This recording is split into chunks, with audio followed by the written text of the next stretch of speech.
How to fix Cyberpunk 2077 error LS-0019-IS-PQR1638 in Epic Games Launcher. If you're receiving this error when you try to launch Cyberpunk 2077, follow these steps to launch the game using RE Launcher. 1. Close the Epic Games Launcher by right-clicking on the system tray icon and click on Exit. 2. Locate the folder where you installed Cyberpunk 2077. Note, the default installation directory is c:/program files /epic games /3.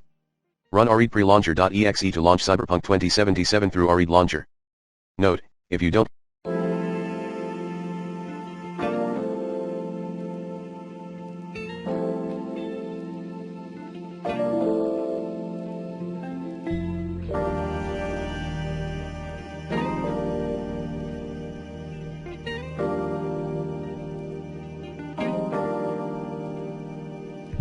have this option, run setup_redlaunch.exe. First. 4. Click play in RE Launcher to launch the game.